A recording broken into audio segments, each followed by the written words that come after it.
Alrighty, welcome to Brunch with Besties podcast. Hey y'all, Hey. Our mission is to heal and help others as we heal and help ourselves through purpose-driven conversations. I am Sherry Renee. And I'm Chanel. We are Brunch with Besties podcast. Whoop, whoop. So this episode, we're kind of talking about restoring families. Mm-hmm. So we know that, Chanel and I kind of shared that we kind of have some family drama. We do. I mean, everybody does. Everybody does, Yeah. right? And so we're going to have an amazing guest that's going to kind of help us navigate through that. Mm-hmm. But before we get into that, we're going to start like we always do with a toast. All right. So I'm going to give my toast to one of my sorors. She randomly texted me the other day and was like, yeah, like I've been binge listening to the podcast and you all are so amazing. Oh. Like, thank you for doing this. And it was just tight. And I was just like, thank you. So thank you, Soror Malika. She was our past state director for Wisconsin. Her term just ended. So shout out to my Soror Malika Miller. Thank you for listening and supporting. Yes. It means everything to us. Yes, it does. Yeah. Yes, it does. My toast is going to go to me. All right. I'm excited. Hey, I'm going to toast to myself. Hey. Won't he do it? Won't he do it? So a couple things actually. So a couple episodes ago when we talked about goals, like in July, I kind of confessed that I wasn't on my A game because I was depressed and whatnot. And I was trying to get my life back together. And so I said that I wanted to continue the path of losing weight. And I went to the doctor yesterday and I weighed in and they confirmed that I'm down 10 pounds. So I'm excited about that. That's awesome. Yep, so I'm about to be posting like naked pictures for no reason. I'm just playing. Love your body. It's yours. Who said, look at me? Right. No. And then also I was supposed to be studying for an exam that I just like completely put off because, I was depressed. Hey, you were having a season. Absolutely. You were having a season. But I went to go sit for that exam today and I passed. So I'm excited. Yes. I'm going to start popping in the exam room. There's other people in there testing. And I'm like, she's like, ma'am, I'm going to need you to come out. Right. I'm like, I'm sorry. I'm really excited. Right. Hey, let me this celebrate. Is my happy dance. Right. Let me celebrate. Yes. Happy dance. Dirty wine. Yes. All of that. Dirty wine. Just for no reason. For no reason. Just, I'm happy. To imaginary beat. Listen. Turn up. I'm so proud of funny. you. That's awesome. Yes, you have no idea. I'm so tired right now, y'all. Hey, but you did Staring at that screen thing for 3 hours. Ooh.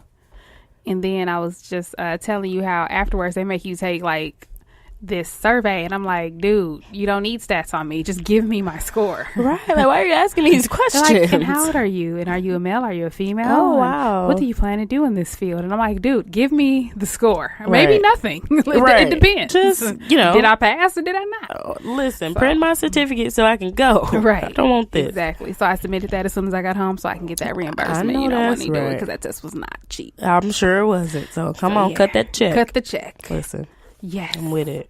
Yes. All right. Let's get into our breaking bread. So what's going on? Nothing really. I'm sick, if you all can't tell by my voice. But you are still here. I am here, and I'm, I'm going to put in for the pod. I'm here. I'm present. I'm excited to be recorded. But I'm a little under the weather, new school, new germs. Oh, so no. my body just has to get used to them, and then, Quarantine her. Right. Once I get over this, then I'm going to be immune. Like, I won't get sick again the rest of the year. So that's typically how it works. Right. It's so weird. Like, beginning of school year, I'll be like out of it. And then after that, I don't get sick anymore throughout the school year. That's crazy. Yeah. Yay. So that's what I'm doing. So I'm eating a cough drop right now. So throughout this episode, you're like, who is eating? Who's smacking? It's going to be me, guys. I'm sorry. It is My what bad. it is sometimes. It is. So thank y'all for listening. We here. Yes, we just want y'all to feel how sick she is. Right. So, hey, if you hear a smack every now and again. It's going to be a little bit. It's And a I sound reminder. worse than I actually feel. Like, I don't feel that bad anymore, but I sound terrible. Okay. Yeah. What's going going with on? me?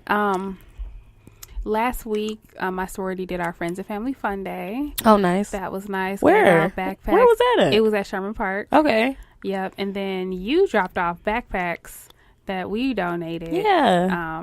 To Mount Horeb. So thank you for doing that. No. Hey. We a team. One band, one sound. We was there. One band, one sound.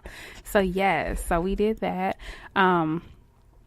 It's the 115th anniversary for Harley Davidson, so I'm about to bring out the bike. Hey, how you ride? I was tempted to bring it out today, but she should have. Y'all get on her. She need to be riding this bike. Like, summer gonna be over, and you rode it like I can count on my hands. Probably how many times you've rode your bike this summer. I'm about to get it in though. Okay. In the last couple weeks, I'm just gonna go ham. Just go ham every day. What car? Right. Bike all day. Bike every day. all day. I bought some saddlebags, so I got to put those on. And then, Shucks. I'm be out here. See, come on. No excuses. It's like my big purse. Exactly. On your bike. So no excuses. You can't be like, well, I got all this stuff. Nope. Man, you got your saddlebags. I got everything on me. So that does not sound right. Saddlebags. Yeah, that's what they are. Saddlebags. I know, but like a horse. Yeah. Saddle. But I think of like when we want to lose weight, we're like, yeah, I got to get rid of these saddlebags. And now I'm trying to add them on. Yeah. Right. Yep. But I'm about to be out here stunting on the bike, 10 pounds lighter. I'm just listen out here, living your best Ain't it life. Crazy how people just start acting brand new? All brand new. Like, I came back from Colombia because I'm Colombian, riding my bike, losing weight, out here. Remember on Insecure when she was like, she been saving, and she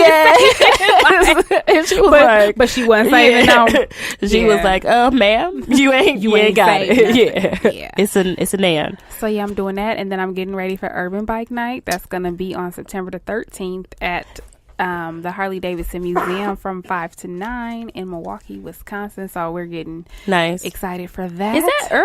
I feel like nope, same time. It's the same time. I feel like it's coming fast. It is coming fast. Yeah, it is. And then I've been talking to some people who've been jumping in my LinkedIn inbox. And this one guy wants me to come work for this German company. Okay. But I would have to travel like 90 to 100% of the time. Oh, wow. So I'm trying to figure that out. Wait a minute. Is this like a part-time again? I don't know. I think about my life and what matters to me the most. It's where I want to be, like Donnell Jones. So I'm trying to figure it out. Listen, and how you live. You young, you beautiful, you ain't got no kids. I say, man, live your life. They basically were like, every Monday you would have to be at O'Hare. Hey, to travel out, and then you would come back at some point throughout the week. I can see the world, and y'all gonna pay me. Where do I sign up? And they gonna pay me some good money. Yeah. So where do I sign up? Big money. Hey, I like that. Right. Hey. So I'm like, do I do that? Because I'm trying to think about the quality of life that I would have. You know, it's like on one hand, it'd be great to see the world, meet new people, link up with some stores or whatever. Oh, sure. And then some of the projects would be like extended, so maybe I could stay longer, right? And then I was thinking, like, you know what? I could get rid of all my monthly bills because y'all are gonna be the sponsor. Exactly. So who needs to pay rent? Exactly. When y'all give me room and board, I don't need it. I don't need rent. Who needs a internet bill? Who needs a phone bill? This phone bill I don't need none of anyway. that. Exactly. Because y'all the sponsor. Hey, y'all got me. I could be saving a whole lot more and making a whole lot more. But, I'm just trying to figure it out because, again, it goes down to the quality of life. Like, that means probably can't go to church throughout the week. Okay. How do I record the pod? Okay. And those are things, those are not huge things. Not to dismiss them, but those are things that you can easily be like, okay, let me figure it out. Like, I feel like there's another like game plan. I mean, I can see if you have like a family or children, it's like, well, I can't leave my family or my husband or my kids. That's what I was thinking, because it's like there's nothing holding me back. Yeah. And then why not see the world on somebody else's dime, and just do it. But for me, it would be more of a stint.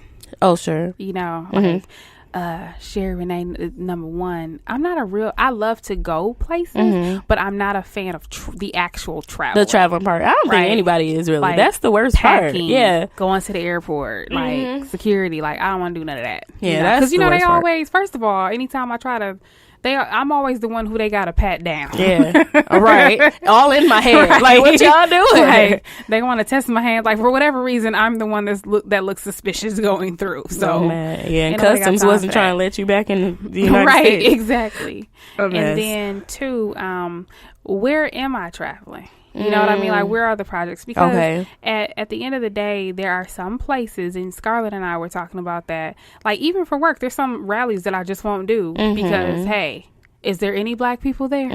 Oh, yeah. Like, I leave at least one. I have had incidents. Yeah. So it's like, hey, like, these are some real legit concerns. And then, the whole starting over aspect and being, and then I was looking on the website. I would legit be the only black person and I believe the only girl, unless they just didn't put everybody on there. I don't know. But so, it's just that whole thing as well. Yeah. So a lot to think about. That is a lot to think about, but you're very practical and analytical and very insightful. So there's no doubt in my mind that you would make the right choice after you pray on it and all those good things. So yeah. So what I'm hearing you say is that if it don't work out, I can come stay with you. Of course. You can. For sure. Because I done gave up everything that I have. Hey, come to my house. What car note? Hey, what insurance? We would love that. I gave everything up. Hey, come live with me. And that's what I'm saying. Because in my heart of hearts, I'm saying, hey, you should take this job. I don't want you. I don't want to Kanye you. Do whatever you want to do. Right. He said, but in case it don't work out, Hey, there's a backup plan. You come live with Barb. Right. You come live with me and JR. We straight. Oh, my gosh. You come live with us. Yeah. So that's what I'm trying to work through. So I'm just trying to figure out. So whenever you are getting ready to take something, there's something that you have to give up. Oh, yeah. There's always that trade-off. So I'm just trying to figure out what all the trade-offs are, and is it to my benefit? Yeah. To step out and move in a new direction. Yeah, in a new direction. So, but that's exciting times, though. That's exciting to think about that. Because you don't want to be stagnant. Exactly. Your company now treats you very well, but you don't, like I said, you don't want to be stagnant or get too comfortable and oh, well, this is the best I can do. But is it? You can break through those ceilings and do some other things. Actually, speaking of that, so what I did is I printed off my total benefits because I'm trying to look at how much they pay for me in healthcare. We have some really great perks and benefits. And so I'm trying to literally do a comparison because sometimes people will give you a big dollar sign, but then the healthcare sucks. Yeah. And now I'm paying $300 a month instead of $15. Exactly. What the heck is going on? Yeah. Ain't nobody got time for that. But, and that stuff add up. It does. It does. So yeah, lot to think about. So y'all be in prayer. Absolutely. And hopefully I will know something. So we shall see. Yeah, that's my charger. We shall see. Sorry. Oh. We shall see. So now it's time for the tip. Yep. We are reading Get the Guy by Matthew Hussey. Now, Hussey. So typically I'm not a big fan of dating books. But I like this one because it's not really about manipulating men. That's what I think a lot of dating books are like. Yeah. But this one is more so about personal improvement. It's more of a self-help book. So please get that book. Feel free to use our free 30-day trial with Audible, www.audibletrial.com/BWB, BWB as in brunch with besties. Get that. Alrighty, so now we're gonna move over into tea time. Alrighty, so now it's time for tea time. Yay, I'm so excited. We have an amazing guest here with us today. Say hi, Dominique. Hello, everyone. Thank you so much for joining us. Thank you. Well, thank you. I truly appreciate the opportunity. Awesome. So let me just give our listeners a little bit of background about Miss Dominique. So Dominique LaJuan Yancey is a graduate of McNeese State University located in Lake Charles, Louisiana. She received her Bachelor's of Arts degree in 2008 and her Master's of Science in Psychology in 2018, which allowed her to gain more experience in mental health. After obtaining her counselor and training credentials in 2013, Dominique decided to gain more experience as an addiction counselor. Come on, Dominique. Yeah. She is also a certified life skills coach, a member of the Louisiana Association of Substance Abuse Counselors and Trainers, Incorporated, and a former member of the board of directors for the Extra Mile, which is a nonprofit organization designed to help meet the needs of clients referred by state agency partners through a variety of in-home and community-based education and skills building programs. Dominique became a counselor, a confidant, a problem solver, and the author of Pause, Process, Proceed, which is a self-help book designed to teach individuals how to react more on reality versus emotions. Ooh, that's good. That's good. She dedicates her time and energy to the community and to those who are in need of a breakthrough. I'm in need of a breakthrough, Dominique. Right. I got you, girl. Along with this, Dominique annually hosts a community clothing drive to help those in need in the community. Her work experience, generosity, and big heart has already helped many individuals, families, and relationships who struggle with not knowing how to pause, process, and proceed. Welcome, Miss Dominique Yancey. Yes. Welcome. Thank you. Thank you. So, Dominique, we need help pausing, processing, and proceeding. All of that. Yes, ma'am. But before we get into all of that, can you just share with us a little bit about what you feel your purpose is? What I feel my purpose is, first and foremost, is to help others. As a little girl, I could remember helping people, just wanting people to smile, wanting people to be happy.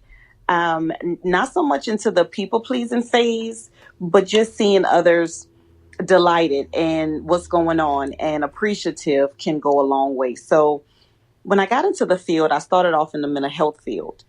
And I realized that there were so many people who wasn't enjoying life, who wasn't having fun, who didn't even have family to help them along the way. And I actually worked in the community. So I was literally going from home to home, helping other people. And then I ended up in the addiction field. And when I got into the addiction field and I started to receive success stories and everything like that, I was like, okay, Lord, I'm here. What do you want me to do? I'm actually enjoying this. And first and foremost, I feel that the importance of purpose is to not only promote advancement, but also to promote prosperity. So whatever your purpose is, if you find joy in it and it's your passion and you're having fun while you're doing it, then that's pretty much your purpose. And that's how I found mine. Awesome. That's amazing. Yeah. Thank you. Yeah, so we're so glad that you decided to focus on addiction. Yeah. Because, I'm going to go ahead and just share a little bit of my story, and then Chanel can share hers. And then, psychoanalyze it and see fit. Right. You are welcome in this place. There we go. But, so growing up, my whole life, pretty much, my whole childhood, I should say, my dad was in jail. And so it was kind of to the point where it was like normal. So I didn't really ask why. I just wrote him letters. We'll go visit him. We'll be excited to talk to him on the phone. Count down the days, till he came home, because I was a daddy's girl. Yeah. But then he would kind of, go in, come out, kind of got a little bit, frustrated with that. And I was just like, I don't want to have anything to do with them, right? Because you're not being consistent. Yeah. Correct. You're not living up to who you said you are. And, and so by the time I was 16, Chanel and I were doing a pre-college program at Marquette Upper Bound. Shouts out to them. Whoop, whoop. MUUB. Full life. And back then I wanted to be a lawyer. And so I had a practicum at a law office. And one of the things that they wanted me to do was to screen our clients. So they wanted me to run background checks. And so when the guy was training me, he had me look up myself. And then he left me to practice as he went to go meet with a client. And he was like, just look up your friends, your family, whatever, have fun. I want you to get the hang of it so that you can know how our system works and what to look for. And so my intention was to look up my brother, but my brother and my dad have the same name. Yeah. So I stumbled across my dad's information, and it was like pages and pages and pages of just tomfoolery. Right, of crime. A life of crime. It was a life. Go ahead, Whoa. Chanel. Call it out then. I'm sorry, Mr. Simmons. Oh, man. Oh my God. What? I don't like that. Go ahead and call them out. But and so at that time, obviously I was shocked, right? And and appalled. No, not my dad. Proceed. I was having a really hard time with it, actually. And it, I felt like my mom lied to me my whole life. Yeah. My grandmother kept saying how my dad is a preacher, and I was like, he's in jail. Give it up, Graham. Right? Like, that's what I was thinking. But then it wasn't until I think it was maybe my sophomore year in college, my dad had got out of jail, and I refused to talk to him. But then, he was getting married. And so I wasn't going to come to the wedding, but at the last minute, I decided to go to the wedding. So I show up at the wedding, and everybody's there except for him because he's out getting high. Wow. On his wedding day. Yeah. And so that was the first time. So, the whole time when I was growing up, obviously I never knew that he had an addiction. I never knew that there was a problem. I just, when I would ask my mom, like, why is he in jail? Which, I started to ask later. She would just be like, because he did something he had no business doing. Like, how moms can be. The mom answer. Yeah. Protective. Right. But then after I actually saw it with not even with my own eyes because he wasn't there, but just knowing, because the pastor was like, all right, let's pray for my brother. We pray that he hasn't fallen off the wagon. And I was just sitting there like, is this real life? Is this my life? You know? And so it kind of made me feel like at that time, like, I'm not good enough, right? Because look where you come from. You think, when I was in college, I was like, I'm the first person in my family to go to college. I'm this, I'm that. Yes. Get it, girl. Right. Go Sherry. Go Sherry. Hey, I'm tight. I'm tight. Yes. And then I was like, oh, no. What is this? No. Yeah. Wow. Music went all the way down. Right. Yeah, literally. But then, eventually, so after that, actually, he got clean. So he's been clean for like 10, 11 years. And actually, he's a pastor now. So that's Pastor Brian to you, Chanel. Right. Sorry. Talking about Mr. Simmons. Sorry, Pastor Brian. But, so he was able to turn his life around. But one of the things that I shared on one of our recent episodes is that one of the things that I did was when I crossed and became AKA, I was supposed to invite people, and I legit didn't invite him because I not intentionally, but I literally, when you missed all my life, so I just don't. My default is not you. You're right. I invited stepdad and I invited mom, and then when my mom was like, "Yes, I'm assuming that you're inviting your dad and stepmom," I was like, "Oh, let me redo this list. Right. I got them too." Yeah, cousin, you gotta go. Right, my bad. Right. So it's just one of those things where I do think that with him not showing up to the wedding, that day I Googled addiction, and it literally said beyond your control. So I think that it gave me, more perception and then, or perspective. And then it also allowed me to see things in a different, so basically what happened was before I was always looking at all the times he failed, right? All the times he went back to jail. I was tallying basically all of his offenses, that according to the state of Wisconsin that he had. Right. Yeah. But then after that, I was like, well, look at how many times he tried, look at how bold you have to be to keep coming back and going in front of the church and saying, I'm different, I'm new, I'm gonna do right. And they say fall 7 times, get up 8, but when people actually are in that process, you throw your hands up and say, I'm done with them. Yep. Yeah. Right. And then to prove yourself in front of the people that you love too. Right. Exactly. Right. And then when everybody has very low standards for you and they're just expecting you to pretty much fail. Yeah. How bold do you have to be to continue to fight even when it's by yourself? So I totally see things different. I believe that I have forgiven him, but I legit just sometimes don't consider him. Yeah. Yeah. So, that's interesting. but respectfully, right? It's not intentional, right? I mean, because he'll always be your dad, despite his shortcomings and all of that. Still your dad. But like in my mind, my dad is stepdad. You know what I mean? So, yeah.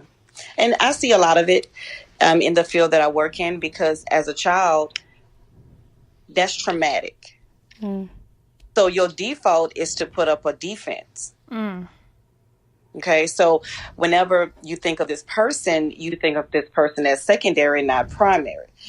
Because at the end of the day, as adults, an adult holds resentments, holds grudges versus a child. And a child is forgiven. A child can be mad at you one second, the next second they're all up on you, they're hugging on you. They forgive faster than an adult. And we can say we forgive someone, but we're not going to forget. However, the families I deal with, how I come across, I said, okay, you've forgiven them, but have you healed from it? That's the question, because it's a healing stage, a healing process that you have to go through until you can fully accept that person for who they are. Oh, that's good. Yeah. So then are you saying that you don't think that I have healed because he's currently secondary? Like, is that like evidence of that? It yes, to a certain degree. If you think of this person and a little bit of anger comes up or a negative comes up before a positive, then there's probably some more healing that you would have to do internally in order to get past that. So I'm not angry. I'm actually very proud of him, now. It's just that, like, literally when there's events, like life-changing things that happen in my life, my default isn't to call him. It's like, oh, let me call mom. Let me tell my stepdad. Let me tell my brother. Like, it's more like that. And then, like, if somebody else mentions it, then I'm like, oh, yeah, let me call them. Or I should stop by, Yeah, somebody reminds you. Yeah, you could have healed from it. You're going to the primary because that's all you've ever known. And that's okay. I tell individuals, that's okay. You don't have to fully, something extravagant's going on. Let me hurry up and call that person. It's okay because you've been through a lot, but as long as you've forgiven him and you're okay with what has happened, you let it go, then you're fine. So how do I get to... So I think what I want is for the default to be to call him. Yeah. You know what I mean? Like... Yeah. Because, like I said, I'm very proud. And so I feel what I want is to, knowing that there's no way to go back in time and redo anything, right? But I'm just proud that despite everything that happened, that he was still able to make such significant progress to the point where now he has a prison ministry, where he's helping others. Awesome, yeah. And so I want to literally, my default be my dad. Yes. Yeah. Daddy. Yeah, well, let me ask you this. How much time are you spending with dad? Not a lot. Okay. So at first it was a lot. Like it was like every weekend we would do like all these family activities, and now we try to do a family trip every year. But I'm not. I definitely see my mom way more than I see my dad. Okay, so I'm gonna ask you again. How much time have you spent with your dad? How much time have I spent? Yes, just share Renee and Brian. One-on-one. Not a lot. I think there's usually people around. Yes. So if you don't spend that one-on-one time with your dad and get to know him, then your default is going to always be the primary, somebody else. Because you got to spend time with him, get to know him, let him get to know you. You're pretty much re-establishing your relationship. Building it up. Yeah. So you have to do that because you have to get to a point to where you can trust him enough to where if you call him, he's going to be there. You get what I'm trying to say? Right. Yeah. So until you do that, you're going to forever go back to the primary, which you've always known. But you have to start from point A, and that's building a relationship between you and him. Daddy-daughter time. There we go. Coming soon. Yeah. There we go. Yes, that's all just with my old self. Right. Hey, we're going to ride bikes, blow bubbles. Hey, whatever it takes to build that up. All those things he missed. You going to take me to my dance recital class? Right. Everything. So, hey. That is so making funny. up for lost time. He going to show up like at work, and they're going to be like, why? Nobody else's parents are here except for Sherry. It's like, what is going on? It's career day. Right. My dad is here. No, it's going to be like me like doing a presentation, but my dad going to be there. They're going to be like, what is your dad? With balloons and flowers. Like, that's my baby taking pictures. Yes. Hey, Do it. That would be so cute. Yes. Oh my God. They're going to be like, you're 30. Hey, don't matter. You're going to be like, that's my baby. It don't matter. Yeah. Oh my God. Yeah. That is so funny. I can see that happening too. Oh my God. And look, he's going to appreciate it because on the other side, he's probably afraid of how you're feeling right now or how you're going to feel if he were to say, hey, just me and you, let's just go spend some time, because he doesn't know where you're coming from. You know, so somebody has to be the bigger person and say, look, what happened has happened. I mean, I'll forgive you even if you haven't already told him. I don't know. But hey, let's move forward. One of my favorite quotes is, you can't change the past and you can't see the future. Live in the present. Amen. And come on with this accent, Dominique. I know. I'm loving the accent. I'm like, I don't, just keep talking, Dominique. This is your pod. Just, that Louisiana accent. Come on, Louisiana. I love it. Come on. You're giving me all the little Hot Boys vibes. Right. Oh, listen, we like Hot Boys in Wisconsin. Yes, here. we do. So yeah. I cannot. Okay, so daddy-daughter time. Got it. Yes. Is there anything else that I should be doing? So why don't you start there? Okay. Just start there. Take your time with it and enjoy it. And before you know it, you're going to be doing way more than you expected. Yeah. Be able to be open-minded and share your feelings with him. If he brings it up, be able to share it and be able to tell him how you feel and go from there. You're adults, so you should be able to communicate. Now, I do have individuals who can communicate, and that's when I help them communicate, with that part. But you have to sit down and spend that time and talk. Okay. No, that's I good. will do that.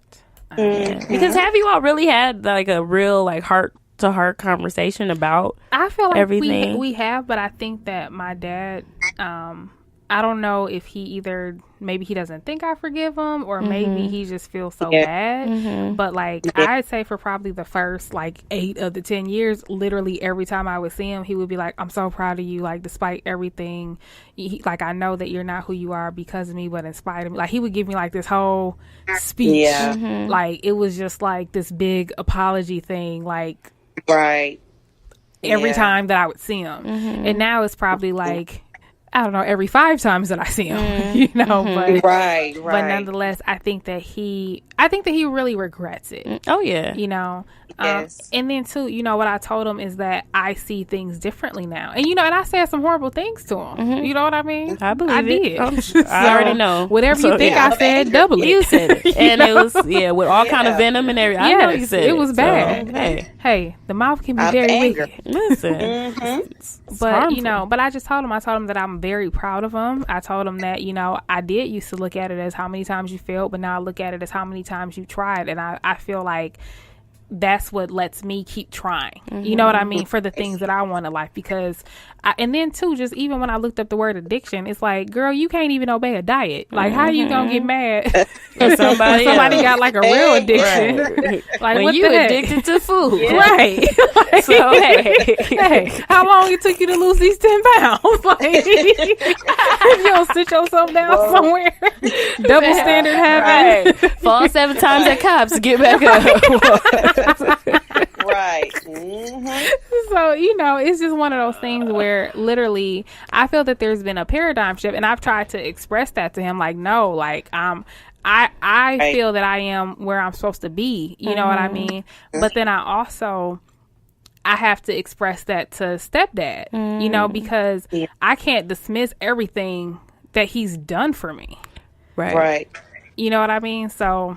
Right. I mean, and you don't have to dismiss what stepdad has done, but you now want to open that door for your biological dad to be like, look, I forgive you. So we're not even going to talk about what was done, but let's kind of build from where we are right now. True indeed. Correct. Yeah. So I feel that I've accepted his apology 1,000,000 times. I feel that I've expressed that we good. Yeah.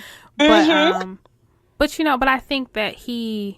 you know, it's a lot. You know what I mean? So I think that he just probably, and then he told me this one day too. He was just like, you know, that he thinks that people thought that he was out there having fun. He was like, I was depressed. Like, that's not, when you out here getting high, like, you're not out here partying. Right. Like, you're trying to mask something. You dealing with something. Yeah. Correct. And I told him, I was like, you know, I did used to think that. I don't. you Okay, know, right. as a child, Right. I As a did, kid, right.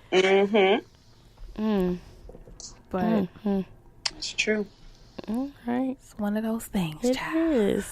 So, I mean, and you got your proceeds, so that's gonna be setting up some daddy-daughter time, and we'll definitely have to talk about that on some future episodes, because that's important to build that relationship with him now, because you're a different person now. Like, you're an adult, you're a woman, but you want to continue to build that bond with your dad. So when you do have these amazing things that happen in your life, which they're all coming, you want to be like, oh, let me call my dad and tell Right, him. exactly. Correct. Yeah.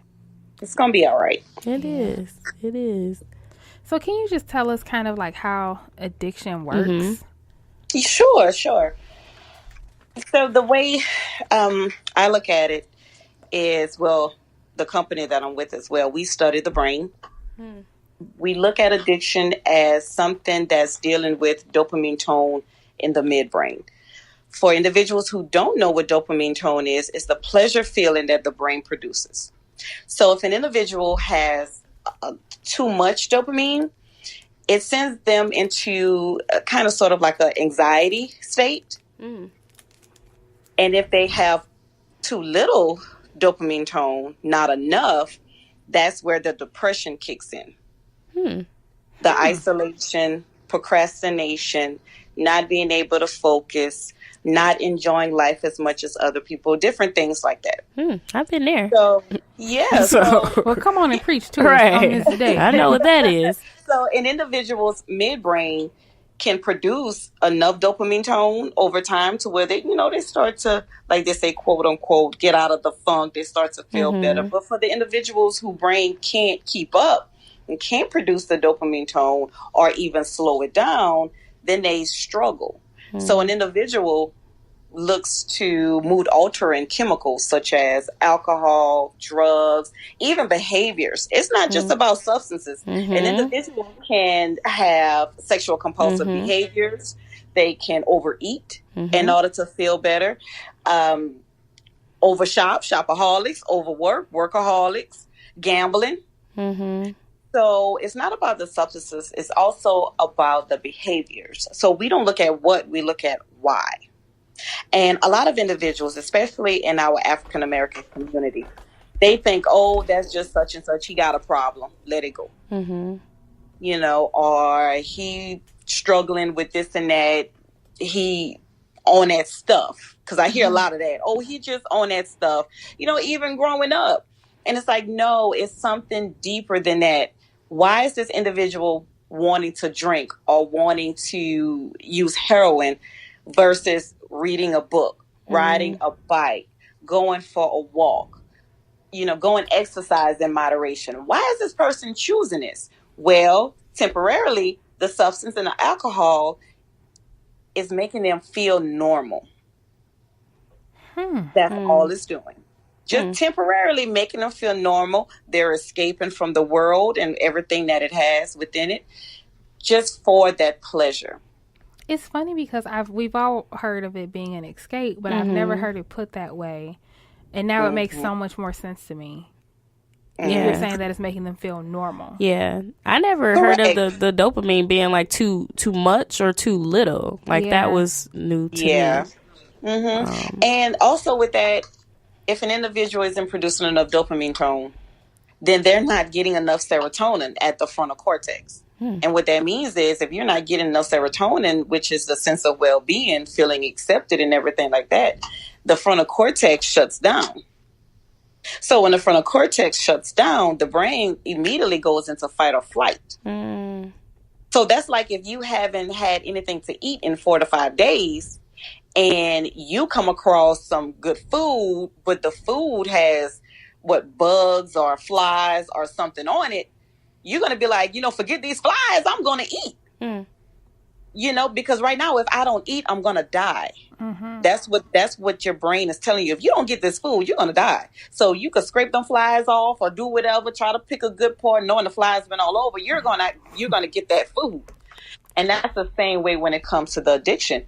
Fight or flight mode. If you don't get to that source, you're going to die. That's a good analogy to think Dominique, like that's probably the best explanation that I've ever heard. That is a great analogy. Yeah. That's great. It instantly made me think of like New Jack City when Pookie was like in the dope house with the prom queen. Like, yeah. Oh, wow. Yep. So, and especially a lot of families. Oh, well, they don't love us. Why are they doing it? If this was us, I kid you not, if an individual that's struggling with addiction, because we all know addiction is chronic and progressive, it gets worse over time. That person does not go to bed at night and say, you know what, in the morning, I'm going to get up, abandon my family, and I'm going to go not pick my kids up. Like, I just don't care about them. An individual it doesn't think like that. They just know by the time they wake up, I need to feel normal. Right.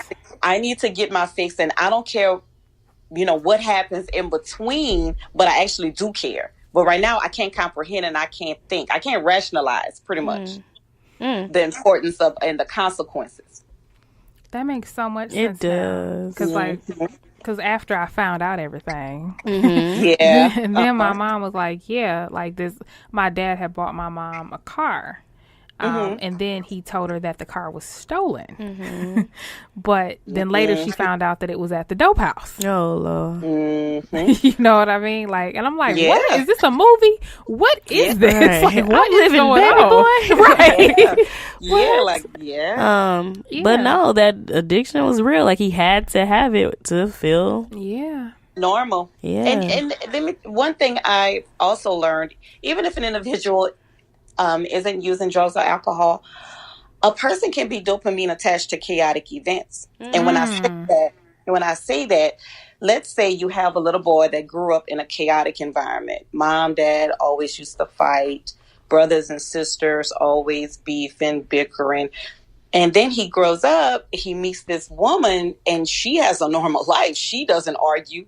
She doesn't fight.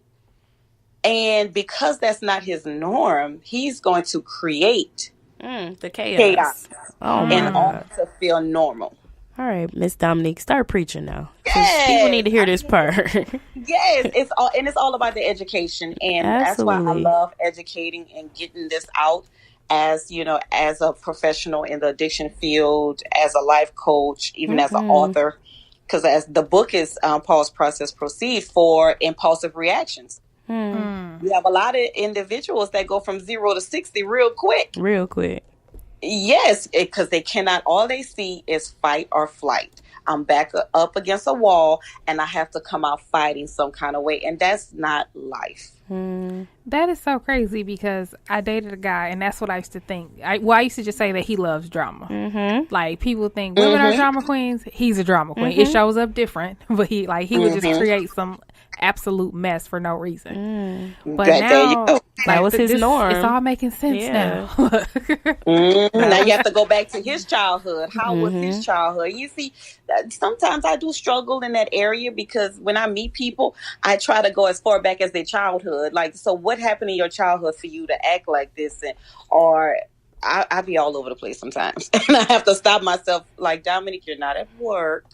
Calm down and go with the flow. But that's an important piece. Like, if I'm going to let you in, I need to know, have you dealt with any childhood trauma? Because that's going to show up with me. Dates are going to be different now. We're going to be like, so what was your childhood like? Are your parents together? Did they You fight? have to know. Have you seen a lot of violence in your home? Would you say that you're semi-abusive? Like, or what? Take this survey real quick. Oh, my God. Yes. A lot of women and men have lost their lives because they didn't have these type of conversations and they didn't get to know an individual before they jumped into the relationship or the marriage. And then it manifested itself. And a lot of individuals were murdered, abused just because of something that happened in someone else's childhood. So you have to be very careful. Wow. So then how do you know? so, you know, you mentioned that there are several different addictions, right? People are quick to acknowledge alcohol and drugs, but that there's addictive behavior. How can you personally know, right? Like, I know that there's always a rock bottom, right? Like, if it's shopping, it's when you got a bunch of credit card debt, right? But like, how can you see it progress? Like, what are some signs that you may be addicted to some other behavior other than alcohol and drugs? Whatever's used, how I look at it is, if it's used out of moderation, you have to have it by all means necessary, then it's a problem. Now, some individuals can drink a little bit and put it down and leave it there for the rest of the night. But then you have other people, one is too many. Like in Alcoholics Anonymous, they would always say, one is too many, 1,000 is never enough. That's deep. Yeah, and they always use that and AA in the meetings and everything like that. So that what makes you realize, okay, you are doing a little bit too much of this. Let's slow down and let's see what's really going on. Out of moderation. You know, do you have any addictive behaviors that you want to confess? I mean, I might have some. I think for me, my thing is chips. Like, I think it is like a problem. I like chips. They're great. Chanel will be a totally different person if she ain't got her snacks. Swear. Like, and she passed it on to the baby. Her child gotta have snacks. Like, it is very, because to me that's like coping. So when I was younger, like, if I was sad or like, you know, stuff would go on at home, or my mom, that was like her peace offering. Like, hey, I bought you chips or something. So brought you some chips. Yeah. So for me, it is a problem. Like, even sometimes when I'm like, okay, I'm on a health kick, I can't eat these chips. Like, I still find a way to like, well, I'm gonna eat these rice cake chips. Like, I need something that reminds me of them. Like, they are definitely like coping for me. Like, so that would be my pickles addiction. Or cucumbers and seasoning salt. Listen, something. I'm gonna make it feel like chips in some kind of way. So yes, that's definitely my coping thing. Yeah, and anytime, like any moment in my childhood, like I could always think back to that. Like, my sister made me mad. I would go in her room and eat her chips. So, like, a lot of stuff. I don't get mad. I don't get even. But I do get chips. But I'm going to eat your chips, so yeah. It sounds silly, but it is my comfort. That is absolutely my comfort. So even now, like, I have a bad day at work, I'm definitely going to get some chips. Like, that's my thing. But I also think that some people just have a thing. You know what I mean? So it's like... I don't know, because like me, like I really like bracelets. I have a ton, you know, but am I addicted to them? I don't know. No, maybe not. And let me tell you, like, individuals can have healthy things that they like to do. It's not all bad. Yeah. You get what I'm saying? When we talk about the drugs and alcohol, yes, I mean, that can eventually kill you. But there are people that do things that are actually healthy. So we have a lot of people that like to replace the drugs and the alcohol with healthy things that they can do as a routine. So it's, you know. Because when you were talking about chips, it made me think about my water bottle. Like, if you ever want to see me act a fool, take away my water bottle and I'll have a complete fit. You've had like hundreds. Like, I do have hundreds. You know why? Because I don't want there to ever be a reason why I can't have a water bottle. There you go. I have 3 on my desk at work just in case, because you know, hey, I might leave one somewhere. You never know. Right. You might lose one. You never know. Gotta replace it. And I carry it around with me, and if something were to happen, I will go buy another one immediately. I may not even drink it right away, but I gotta have it. It's like a part of me. It's an extension of my hand. Yeah. No, I don't think I have any addictions where it's like I'm overly like I would like spend my last dime on something and be like I would scrape up pennies for a water bottle though. Like, if I really had to, I would probably look on the floor. And I pay for chips. Like, if I'm having a really bad day, I'm like, okay, I gotta get 50 cents or something. Like, I gotta go get some. No, I'm just kidding. But listen, I am 5 cents away from a bag of chips. Can anybody help me out? Help us out. My boss did that this one day. He came to my desk. And he was like, so everybody was gone except for me and him. And he was like, Sherry. I was like, what? Mind you, he pays me, okay? And he's like, I need like 5 cents. So bad it was 5 cents. And he was like, I'm 5 cents away. He was close. From some Fritos. And I was like, so like for his birthday, I bought him a basket full of these nasty chips that he eats. But I was just like, man. That is fair. I feel you. Every now and again, I can get like that with Flaming Hots though, because my stomach doesn't like them. Mm-hmm. But every now and again, like I'll get up like out the bed and be like, I need some Flaming Hots in my life. But that's true. But for you too, like once you like something, you like it. Like you stay with it like forever. Forever and ever. But I was gonna say, don't start calling stuff out. Hey, I'm just saying, you know. I'm the same way. Exposed I'm like that. That's funny. Mm-hmm. See, I knew it just wasn't me. So I'm gonna eat my chips, you know. Live my best life. Water. Listen, and I ain't going back and forth with nobody about my chips. Yep. A mess. But no, that's really the only thing I can think about. But no, that's good. That's good. I'm really interested in your book though. So what led you to be like, I'm gonna do this? Well, my own impulsive reactions. Go ahead and spill the tea on me. What are they? I've experienced. Oh, girl, look. I used to be the type pushed in that corner. And if I feel like I'm pushing that corner, I will come out fighting, kicking, cursing, throwing, whatever the case may be. And because of those impulsive reactions, you know, I've experienced some headaches. Mm-hmm. And what happened was I was sitting down one day and I was actually journaling because I realized journaling is needed for a lot of things, for life. So I started journaling, and I was just journaling about, you know, things that were going on in my life. And my mom actually passed by, and she said, "What are you doing?" I said, "Journaling." She said, "Oh, okay. About what?" And I told her a little bit about what was going on and how I impulsively, you know, said some things to someone that I didn't mean to say, and it was very mean, and I felt bad and everything like that. So I said, "I'm just writing down ways I can do better." Mm-hmm. So by the end of the journal, at that time, I was heavy into group therapy at work. So I decided to run a test on my clients. And I said, "Hey, how about you guys do this for me?" Because they were talking about how they are impulsive at times. So I said, "Go home this weekend, use the 3 Ps. Pause, process, proceed. When you feel like you're in a situation and something is going on, I want you to go down the 3 Ps and then come back on Monday and let me know how that goes."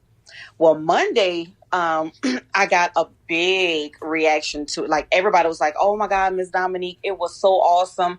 I love it. You know, how can I go about doing this? And what's the steps? And can you go a little bit deeper with it?" So I said, "You know what? I'm going to turn this bad boy into a book." So I started to write, and then I got scared. I was like, "Oh Lord, why am I writing a book? Who's going to buy the book? Where am I going with this?" But one thing I learned is that God places you in situations in order for you to help others. Mm-hmm. You know, your test can be your testimony. Mm-hmm. So when I wrote the book, it was done, shipped to me. I started to talk about it. People started to gravitate to it. Mm. They started to go through it. They were like, "Well, can I get this for my wife?" Or I got a lot of those, my wife or my husband, you know, because he crazy and this and that. And I'm like, okay. So, and not only do I talk about, you know, the pause, the process, and proceed, I even talk about how to identify character defects. Before you get to that, I even touch on stinking thinking, how that can affect how you react to certain things. You said stinking thinking? Stinking thinking, yes, ma'am. That negative thoughts? Some negative thoughts. Yes, I even talk about that. So those experiences that I had really helped me mature as a lady, as a woman. And it also helped me with my purpose. So that's what happened with Pause, Process, Proceed. I look at it as my baby that I birthed. Mm-hmm. Awesome. You know, and I plan on taking it all around the world just so I can help everyone or whoever I can help. As long as I help one person, I've done my job. Absolutely. Mm-hmm. That's awesome. Well, shout out to that. So I'm proud of that. That's awesome. So are you thinking of writing any more books? Yes. Right now I'm in the process of forming a journal to attach itself to the book. Oh, nice. Awesome. Okay. Yes. So people be able to journal and, get things off their mind. They'll be able to have coping skills that are going to be within the journal that they can use and different things. Affirmations, because affirmations are important as well to help reprogram the mind while they're going through this transition. So it's going to be awesome. Yay. So how does one get the book? Yeah. I have several avenues. First and foremost, they can either email me at info.dominiqueyancey@gmail.com, or they can go on Amazon, Barnes & Nobles, Walmart recently picked it up. Oh, congratulations. Thank you. Awesome. It's online as well. ChristianBookstore.com. So I have several ways they can get it. But I usually tell people, if you want an autographed copy, email me. I'll sign it. We can go about the cost and everything, and I'll ship it straight to you. That's awesome. Wonderful. Yeah. That's amazing. I need an autographed copy. Right. That is awesome. I got you, girl. Yes. So awesome. So Chanel, is there anything that you wanted to ask Dominique? About your dad and how to... Yeah, I didn't share my story. So mad. So my dad didn't have... Well, I don't know. He could have had an addiction, but I don't really know him. So let's start there. Maybe our addiction is laughing because we... Hey, laughter is good for the soul. Trust me. A mess. But no, that's the most inappropriate thing. I swear. No, my dad was not around, so I don't know if he had an addiction, but I think him being absent definitely like showed up in maybe some of my own addictions. So when you talked about like sexual gratification, I went through a phase of that where I just, having that missing piece of somebody and somebody you don't know, and how men are supposed to treat you and things like that. Like I missed all of that, so I was looking for that in all of these guys that I would deal with. So yeah, I mean, him not being around showed up, I guess, for me and my own addiction of, using sex to kind of heal and cope with him not being there. Right. Yeah. Yeah. I totally understand what you're saying, because especially for little girls, dad is the superhero. Yeah. Dad is Superman, and dad is supposed to show little girls how to treat mommy or how to treat a woman and how they should be treated. So when you have that missing link, young ladies tend to look for love in the wrong places. And a lot of guys gravitate to that. They can pick up on that, and they use that in a negative way, which is unfortunate. But it's very important once you identify that and realize what's going on to start the healing within yourself. Because like I said earlier, if we don't heal, that little girl or that little boy is still sitting there wanting to be comforted, wanting to be held, just wanting to be told that it's okay. You're going to be all right. So that is true. Yeah, thank you. That is very true. Like that little person is still gonna be there, but you gotta find a way to heal yourself. How does one start that healing process? Well, that takes therapy work.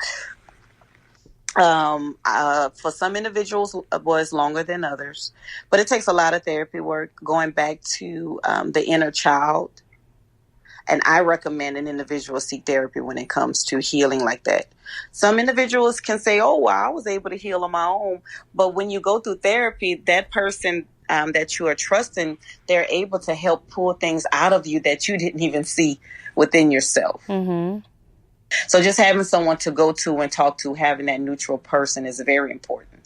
That's why I love the therapy world. Because even as a therapist, I have to have a therapist and therapist. I have to have my own counselor pretty much. Oh, nice. Well, that makes sense. You got to you can't preach and then not want to practice it. Thank you. So. That's funny. Yeah. Yes. And then I guess it'd be like having a podcast and not listening to podcasts. That's right? true. Hey, but you want everybody to listen to yours, but you're not listening. Right. Not listen to nobody's. Listen. That is very true. That's true. So in order to go back to that inner child, I do highly recommend a therapy session and therapy work. because it's going to be a lot of emotions that are going to be involved. Yeah. And you can't deal with that by yourself. So then, what do guys pick up on? Like, what are we, like you said, that if a father is absent and he's not setting that standard and that example, the guy can pick up on that. Like, what does that look like? Hurt. A lot of hurt. A guy can pick up on hurt within a female. And sometimes when a female is seeking that love, she tends to trust very easily or she don't trust enough. So a guy is going to be overly romantic, overly complimenting the woman, you know, especially if his motives are wrong. You know, and then they got the guys who say, hey, you know, I understand you're going through something. I'm going to be here. I got you. We're going to be friends, because he respects what's going on and he's going to let you heal on your own. But for the guys with the bad motives that can pick up on that, they're going to be in it full-fledged. You just got to be careful. And vice versa. It's not just about the guys preying on women. Women do it to the guys. I'm just playing. I'm just playing. It's all they thought. I'm just playing. I've seen both sides of the coin. We're going to edit that part out. I'm just playing. I'm just playing, Dominique. Yeah, no, that's okay. I've seen both sides of the coin. So I can say from both sides. Yeah, Chanel, maybe you're the villain. Oh, no. You said it's me. What are you doing to these poor men out here? They just out here reading their Bibles. Listen, minding their own business. Right, minding their business. And here you come. Dang. Oh, no. I was going to ask her, what does that look like? But we don't want to... Some guys might be listening, so never mind. We'll take that offline. I gotta stop talking. It might be Chanel's normal routine. No. Dang, all my secrets. No, right. So we can't reveal any secrets. So, you know, hey. Listen, girl code, y'all. That is crazy. But it's all about healing, all around, emotionally, physically, spiritually. So that's what it's all about. So then, Chanel, do you want a relationship with your dad, or are you like, I'm good, love, enjoy? Right. I think I've gone through like the times, like as when I was younger, of course, like you want that, you want to be like, oh, here's my dad coming to school and picking me up. Like you kind of show him off. Right. Showing my dad off at career day, all this. Right. So yeah, I wanted that. Then as my mom got into like, she was in like a long-term relationship. So then I was like, trying to fill him in that void, like, oh, your stepdad, like, okay. But then when that was like a little shaky, I was like, oh no, I can't trust you either. It's like all the dads are right. All the dads just ain't making a good impression in my life. But then as I got older, and then, you know, I went through a phase where I was kind of using sex to kind of cope with that. And then, after that, I really started to like be like, well, you do, like, you are loved. Like, people do love you. So don't think that you're missing out on that void. And then, you know, you have God. Like, there's a Father in heaven for you that loves you and cares about you. So once I really started to hone in on that and focus on that, the love that I am receiving versus the love that I didn't receive from him, then I think that now it's like, I mean, if he wants to have a relationship with me, I'm open to that. I wouldn't be like, nah, I don't want to ever talk to you. But I'm not going to seek that relationship, I think, is where I'm at. Okay. So pretty much you said, I'm good, love. Basically, you know. Enjoy, you know. Gotcha. I'm not the one pursuing. Right. You know. Right. I'm the catch. No, I'm just kidding. Hey, so, hey. He has to come find me. It is what it is. It is what it is. He has to come find me. Indeed. So interesting. If that happens, I mean, I would be happy to, because then, I mean, that's still my dad, despite, you know, the lack of relationship and that we have, but that's still a part of me. It's a part of who I am. So yeah. I will say that one thing that I have noticed is that you really value your son's relationship with his dad. Like, you even like kind of put it on a pedestal. I do. Know? And that awesome. Comes from that. Like, I'm very much like going into finding out that I was having a baby and like thinking like, I didn't want my kid to grow up feeling the way I felt about my dad. So I wanted his dad to be very present. And then when our relationship didn't work, it was still like, I still need you to be there. Like, this is your kid. Like, nobody's gonna talk bad about my son father. Like, I don't care who you are. Like, that's his dad. Like, we need to protect this relationship by any means necessary. Right. At all costs. So yeah, I do put it on a pedestal because he does a great job. Like, if he was my dad, I would be happy. So I think you said, forget our kid. Can you just be my dad? I know this relationship didn't work out. You know, so, can you be my dad now? Not my daddy, but my dad. Daddy with a D, not a Z. Why are we like this? I cannot. That is so funny. But yeah, so I'm blessed in that aspect where I really like worked hard to make sure that my son had what I didn't have. Right. So, yeah. Glad it turned out because he could have been, he could have been a ghost. I don't know. So I'm glad he wasn't. Hey, thank stuff God. happens, right? Listen, it does. Goodness. All right. Okay. No, this was good. Well, all right. So then maybe we can move into the to-go box. So this is where we're going to say what we're taking away. Yeah. It was a lot of great things that came about in this conversation. Yes. But the one thing that's sticking with me is your quote, and hopefully I don't butcher it, but the quote about the past, like you can't stay in the past, you can't see in the future, you have to live in the present. Am I close to it? You're close. Okay. You're close. Okay. You can't change the past. You can't change the past. You can't see in the future. All you can do is live in the present. Live in the present. That's one thing. Ooh. Yes. One thing I like to ask individuals, why is the rearview mirror smaller than the windshield? Yeah. That's real. So you can look in it just as reminders. But you have to keep looking forward. Absolutely. And you have to be aware of the forward. Because I know for me, like that quote hit me because I'm very like thinking about tomorrow, thinking about like a year from now, like really thinking about the weekend and it's Tuesday. Like I'm forever like pushing and rushing to get to the future when I'm missing out on what's happening around me in this moment. Right. So I'm definitely trying to stop that and really be in the moment of everything. Right. Yes, that's very important. And even though I'm telling individuals that, I have to live it too. Because I do the same thing. The past can bring depression. The future can bring anxiety. But the present brings peace. Yes, come on, peace. Yeah. Yeah. So, hey, it is what it is. Give it to God and just roll with it. Yes, ma'am.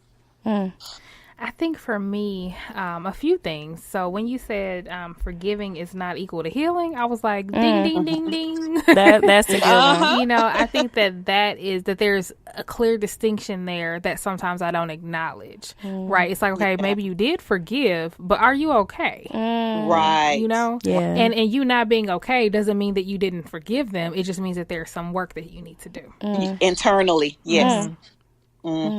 And then we learned a whole lot about dopamine. I was like, hold on, wait a minute. I think you did a really good job painting a picture of what anxiety and depression is. And then even in terms of addiction and how the goal is to be normal. Yeah. Like that that turns everything on its head for me. It does. I'll probably never judge somebody again. Like, hey, man, they just trying to be normal. Yeah. Like they're struggling, That perspective is everything. So, you definitely, you put it very well. Because I'm sure we've read that in like science books. And it's just like, Yeah, but they didn't say it like that. It wasn't in a form that I grasped it like that. But you made it plain and simple. Like, that was really great. Like, we were both like, what? Yeah, and then the point where you even explain how when they're looking for the high, they're in a fight or flight mode. I totally did not see it like that. Neither did I. Because you're right. If I haven't eaten in 4 days, I will eat any. Like, I'll eat, and I'm picky. Okay, you eat I'll eat right. Okay, right. Hey, if it's edible, she don't eat it. Listen, so that's how it goes. So that just gives a whole new perspective, though, because then they're not thinking about who they're hurting. They're just trying to get normal. They're not okay. Right. So thank you so much, Dominique. Thank you. And I need my autographed copy, so I'm gonna send you the email. Please send it to me. And then you can send us a copy. Yay. Yes, yeah, I will. Just send me the information, and thank you too. Again, I really appreciate it. Oh, thank you. But let our listeners know where they can find you as far as like social media or emails. Like, run it down for them.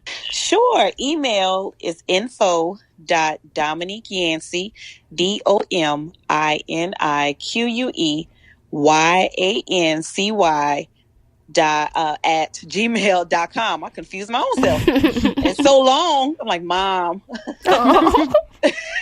Social media. You can find me at author Dominique Y. And I'm also on Facebook, Dominique Yancey. Awesome. And we will also include your links in our show notes as well. Thank you. I appreciate it.